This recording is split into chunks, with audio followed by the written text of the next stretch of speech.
লক্ষ্মীমন্ত বউয়ের ডেফিনেশন শুনে আমি জাস্ট কাল রাত্রি থেকে হেসে মরে যাচ্ছি যে লক্ষ্মীমন্ত্র বউও এরকম হয়। মন্ত দেখো, সোজা সাপটা একটা গোদা বাংলায় কথা বলি, আজকের ডেটে দাঁড়িয়ে লক্ষ্মীমন্ত বউ বলে কিচ্ছু হয় না, ঠিক আছে?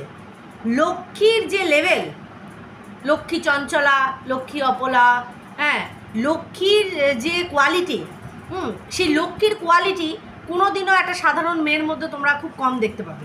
তা বেকার আমরা এগুলো মুখের কথা বলতে হলে যে লক্ষ্মীমন্ত বউ, একবারে লক্ষ্মীমন্ত বউয়ের মধ্যে যে এই ডেফিনেশনগুলো পড়ে যে আমার স্বামী না আমাকে বিছানায় সঠিকভাবে দিতে পারে না, ওই জন্য আমি পরপুরুষের আন্টু বান্টু শান্টুতে একদম জাগলিং খেলি। হ্যাঁ, বুঝতে পেরেছো তো? আরে পরপুরুষ হোক না, এখানে সামান্য মানুষের রিচার্জ, সম্মানীয় ব্যক্তি বলে সম্মান দেওয়ার পরে তার সাথে তাকে শুয়ে দিচ্ছে, তারপরে তাকে চরিত্রহীন ডিক্লেয়ার করে দিচ্ছে। পুরুষ মানুষটাকে না, মেয়ে মানুষটাকে। সেখান থেকে দাঁড়িয়ে এরা এদের মতন হিনালরা, ইয়েস পার্টিকুলার এদের মতন হিনালরা, যাদের মেন্টালিটি হিনালদের মতন, তারা ক্যারেক্টারের দিক থেকেও হিনালি হয়। তো এদের মতন হিনালরা বিচার করতে বসেছে আবার কে লক্ষ্মীমন্ত বউ। ও মাই ডগ চয়েস। এখানে একটা ছবি দেখো, এই যে ঐশ্বরিয়া রায় ওই ডোলা সংটাতে যে মেকআপটা করেছে, কালকে গামলার ওই বাণী শুনে আমার তো মুখে জল ছিল, চুপ করে আবার ফোনে গিয়ে পড়েছে যে ও নাকি ঐশ্বরিয়া রায়ের যে লুকটা বহুদিন থেকে ওর ইচ্ছা ক্রিয়েট করার জন্য। দেখো, সৌন্দর্য সর্বদা যারটা তার হয়। রূপে কোনোদিনও কাউকে আমরা হেয় করতে পারি না, এটা আমাদের রাইট নেই বডি শেমিং করা। আজকেও ওয়াইটিতে দাঁড়িয়ে আমরা করে ফেলি, কারণ যে মানুষটাকে বলছি সে অলরেডি এরকম কোনো কাজ করেছে, তারপরে তাকে বলতে হচ্ছে। তার মানে আমি অন্যকে মোটা বলছি মানে কি আমি মোটা না? আমি তো কোনোদিনও অস্বীকার যাই না যে হ্যাঁ আমি তাগড়াই আছি, আমি মোটা আছি, তো সেখানে তো লজ্জার বিষয় নেই। কিন্তু যে আজকে এইসব মানে সার্টিফাইড করছে গামলাকে, সে নিজে একজন এত সুন্দর লক্ষ্মীমন্ত বউ যে তার বাড়ির লোক তাকে বুঝলো না। আরে আমাদের দালাল গো, হ্যাঁ দালালের কথা বলছি। দালাল, এই কোনটা বেশি রসালো, বেশ টেস্ট আছে, গামলারটা না মন্দিরারটা? না তুই আবার সামনে পেছন দারুণভাবে তুই মানে ইউজ করতে পারিস, তোর এই ঠোঁট আর জিভের মানে প্রপার যে ইউটিলাইজ করা সেটা কিন্তু তুই করিস। দেখ, সেখানে কিন্তু আমি তোকে একদম 100% দেবো। তো এটা টেস্টটা কার বেশি পেলি, মানে গামলার নাকি মন্দিরার? মন্দিরারটা একটু বেশি না, কারণ মন্দিরার কাছ থেকে অনেক কিছু পাওয়া গেছে, অনেক কিছু খাওয়া গেছে। গামলারটা জাস্ট দেওয়া শুরু করছিস, মানে টেস্ট নেওয়া শুরু করছিস যে দেখ তোকে যে আরামটা আমি দেবো ফোকলাও তোকে দিতে পারি না। মানে এই যে চাটনের যে আরামটা, এই যে আমি যেমন ওদের চ্যাটিং দেখে আমি থ্রিলড, অবাক, এরপরেও যদি কেউ বলে আমি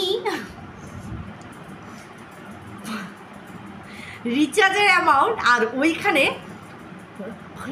ভালোই তোকে কতদিন কাছে নিয়ে ভালোবাসি না, হ্যাঁ, যেদিন তোমাকে দেখবো সেদিন ছুটে তোমাকে জড়িয়ে ধরবো, মানে এই হচ্ছে কথোপকথন। এটা হচ্ছে মানে সেন্সুয়েশন, মানে সেক্স চ্যাট, মানে হেড ভেক্স চ্যাট যেটা, সেটা হচ্ছে এটা। আর সেটাকে রিচার্জের সাথে কম্বাইন করে তাকে ক্যারেক্টারলেস বানিয়ে দেওয়া হচ্ছে।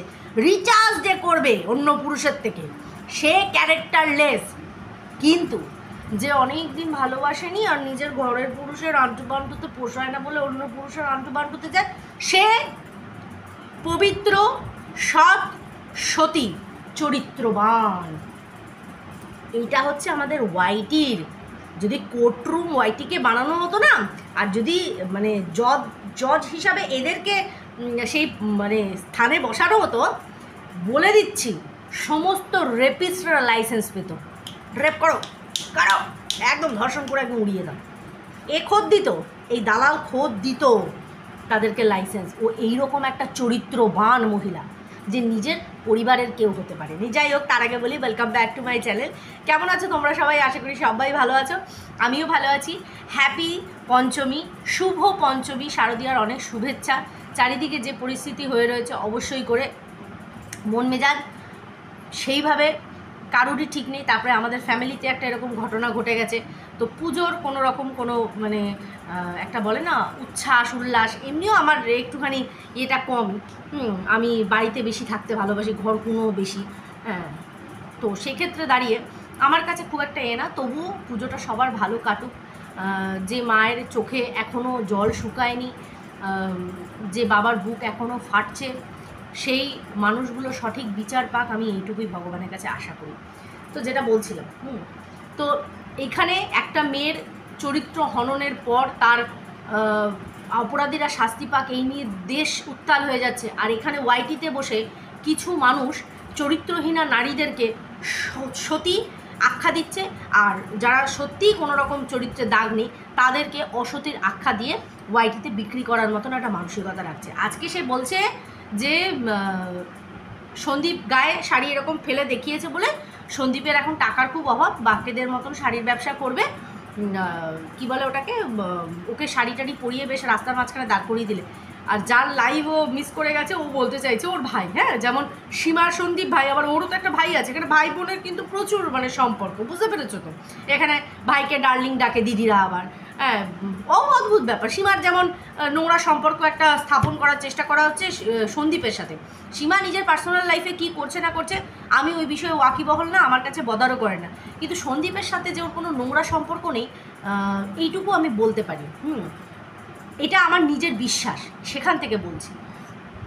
যাই হোক, এখানে তো ভাই বোনের সম্পর্ক আমরা দেখেছি যে দিদি এমনই ভাই ডাকে যে ভাইকে ডার্লিং ডাকে, মানে এটা আমি দিদিকে বলছি। দিদি ভীষণ জ্ঞান দেয় তো সবাইকে। তো দিদি যে এত বলছে এই ভাইয়ের কথা, তার নিজের ভাই যে মানে তার পছন্দের ভাই, ডার্লিং ভাই যে এইরকম পোশাক আশাক পরিধানে সে অভ্যস্ত, মানুষকে এন্টারটেইন করেছে। এরকম লেডি পোশাক পরে, নারকোল মালা লাগিয়ে, মানে বুক ক্রিয়েট করে, তারপরে চুল কালার করে, মানে শুয়ে ক্লিভেজ শো করার চেষ্টা করেছে, মানে যেরকম মেয়েদের আর কি সেটা দেখিয়ে সে তো এরকম নারী সত্তা অনেক ক্রিয়েট করার চেষ্টা করেছে। সে রোস্টিংয়ের জন্যই হোক বা কাউকে হেয় করার জন্য, নারী সত্তাতে তাকে আসতে হয়েছে। তাহলে এই রকম ভাইয়ের দিদি আবার অন্যকে বলে তুমি একটু শাড়ি পরে দেখাবে, শাড়ি পরে দেখাবে। প্রপার ওয়েতে একটা ভেড়া কাকে বলে? যার শিরদাঁড়া নেই, যে মা বাবাকে, একটা মাত্র মা বাবার সন্তান হওয়ার পরেও শান্তির জন্য, আজকে শুনছি দালাল নাকি একটু মানসিক শান্তির জন্য ওপর থেকে নিচে চলে এসেছে। ভাবো তো, আমরা কি শুনেছিলাম, এত পরিমাণে তেল মশলা খায়, সেই তেল মশলাটা ও হজম করতে পারে না। এতদিন কিন্তু এই গুলটা আমাদের দিয়ে এসেছে।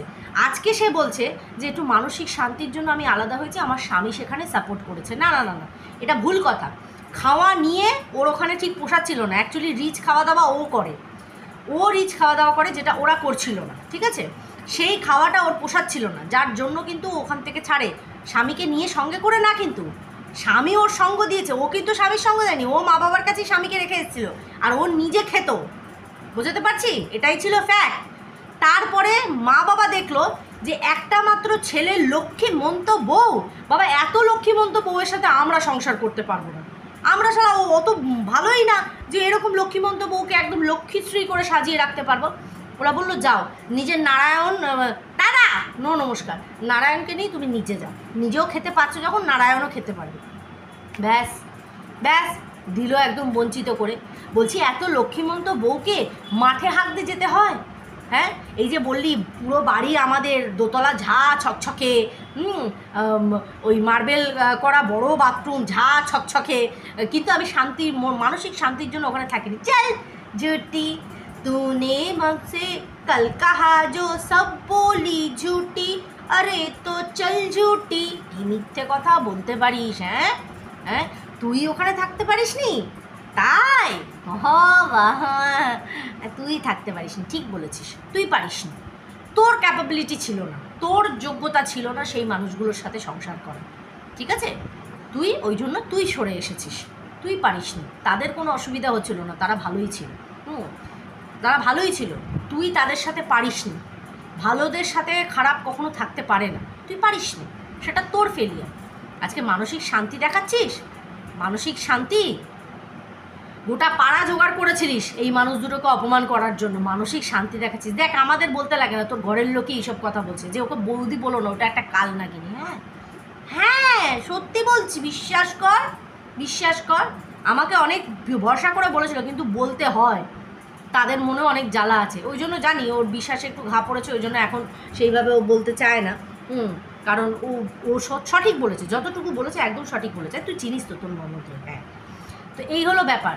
যার লক্ষ্মীমন্ত বউ বাড়িতে থাকে, সেই বাড়ির বউয়ের এখন পটি করার জায়গা এখন রেডি হয়নি।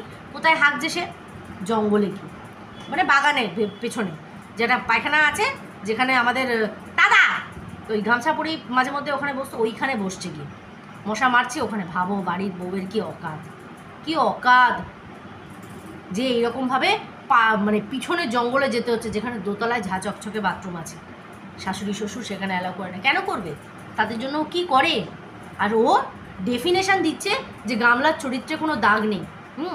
মিষ্টি মেয়ে, লক্ষ্মীমন্ত মেয়ে, অপূরব সুন্দরী। তোর কাছে সুন্দরের ডেফিনেশন জানা আছে। অখাদ্য, পরকীয়ারত, ধর্ষক, ক্যারেক্টারলেস, এইরকম ক্যারেক্টারে যেসব মানুষ আছে তোর কাছে তারা সুন্দর, তাদের সব সুন্দর, মানে টপ টু বটম তাদের সমস্তটা সুন্দর, সমস্তটা সুন্দর। আর মানে অন্যদিকে যদি সত্যিই কেউ সুন্দর থেকে থাকে, সেটা তোর বলতে গেলে ফেটে যায়, কারণ বলতে পারবি না তো, সেটা নেই, বলার মতন অকাজ যোগ্যতা নেই। এই দেখো একজনকে কিন্তু আমি কন্টেন্ট দিয়ে দিলাম, আরে আজকে পঞ্চমীটা তার একটা ভিডিও কন্টেন্ট এসে গেল, করবে দেখো করবে।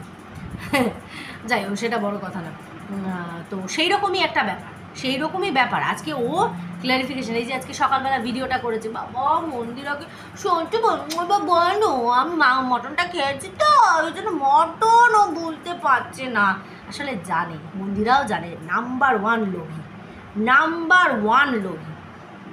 এই যে মন্দিরাদের বাড়ি থেকে ঘুরে আসার পরে কিন্তু বাথরুম, কিচেন সমস্ত কিছু রেডি করছে। কোথা থেকে? হ্যাঁ, কোথা থেকে? ইনকাম তো করেছে, কিন্তু ইনকামটা মাঝখানে ওই কেসের টাইমে ইনকামটা হাওয়া হয়ে গেছিলো, ইনকামটা আবার চলে এসেছে হঠাৎ হঠাৎ। বোঝাতে পারছি? এগুলো বুঝতে হয়, এগুলো বুঝতে হয়। হ্যাঁ, যাই ও যেমন বুঝতে পারো, তৃতীয় নয়ন, আমাদেরও 3-4টে নয়ন এদিক ওদিক আছে। হ্যাঁ, তো গামলাকে ও কিন্তু একদম পরিষ্কারভাবে বলে দিয়েছে, গামলার মতন রূপে গুণে সুন্দর স্ত্রী, বৌমা, লক্ষ্মী মতন হতেই পারে না। আরে ও বোঝে, ও নিজে এগুলোতে ভুক্তভোগী না। ও এত লক্ষ্মীমন্ত বউ, আজকে ওর পোড়া কপাল দেখো। মানে বাড়ির বউকে ওকে ওই বাগানে গিয়ে হাঁকতে হচ্ছে। আহার টিস্যু দিয়ে ধুস, মানে বুঝছিস নাকি ইউজ করিস ওয়াটার? কি পরিস্থিতি তোর। যাই হোক, এই হলো কথা। তো এইটুকুই বলার ছিল। চলো বন্ধুরা, ভিডিওটা এখানেই এন্ড করছি। আবার দেখা হচ্ছে পরের একটা ভিডিও। ততক্ষণের জন্য টাটা। এবার যেতে হবে, প্যাকিং করবো, মাল বার করে রেখেছি, ঢোকানো আর হচ্ছে না।